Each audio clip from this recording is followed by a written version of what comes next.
Transport nazorati inspeksiyasi tomonidan korrupsiyaga qarshi kurashish yo'lida amalga oshirilayotgan keng qamrovli ishlar izchil davom etmoqda. Bunda asosiy e'tibor korrupsiya oqibatlari bilan emas, balki ushbu illatni keltirib chiqarayotgan omillarni aniqlash va ularga barham berishga qaratilgan. Xususan, compliance nazorat xodimlari tomonidan Andijon viloyatining Shahrixon va Asaka tumanlarida navbatdagi nazorat tadbirlari o'tkazildi. Ushbu tadbirlar davomida yo'lovchi tashuvchi avtotransport vositalarining litsenziya hamda tender shartlariga rioya etilishi, shuningdek, hududiy bo'lim inspektorlarining xizmat faoliyati o'rganildi.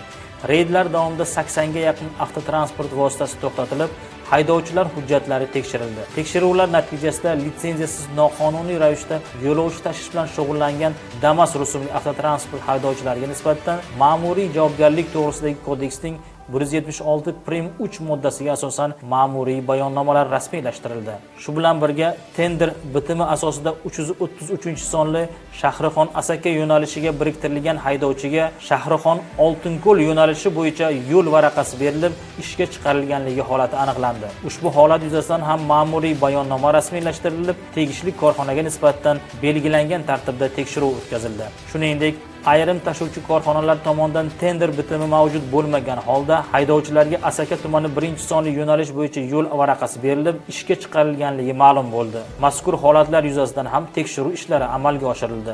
Reyd tadbirlari davomida Shahrixon tumanida noqonuniy yo'lovchi tashish holatlari bilan bir qatorda yashirin iqtisodiyot va soliq to'lovlaridan qochish bilan bog'liq holatlar ham aniqlandi. Ayrim haydovchilarning bildirishicha, ular tegishli mas'uliyati cheklangan jamiyatlarga to'lovlarni amalga oshirgan bo'lsa-da, korxonalar tomonidan litsenziya varaqalari rasmiylashtirib berilmagan. Shuningdek, kunlik texnik va tibbiy ko'riklarsiz faoliyat yuritishga yo'l qo'yilgan. Bundan tashqari, aksariyat haydovchilar uyushmalarga har oy 300 ming so'mdan, avtoturargohlar uchun esa kunlik 15 ming so'mdan to'lov qilayotgani, ammo bu to'lovlar uchun na litsenziya hujjatlari, na tasdiqlovchi cheklar berilmagani ma'lum bo'ldi. Aniqlangan barcha holatlar yuzasidan tegishli hujjatlar rasmiylashtirilib, huquqiy baho berish uchun huquqni muhofaza qiluvchi organlarga taqdim etildi. Transport nazorati inspeksiyasi tomonidan korrupsiyaga qarshi kurashish, shaffoflikni ta'minlash va qonun ustuvorligini mustahkamlashga qaratilgan nazorat tadbirlari davom etmoqda.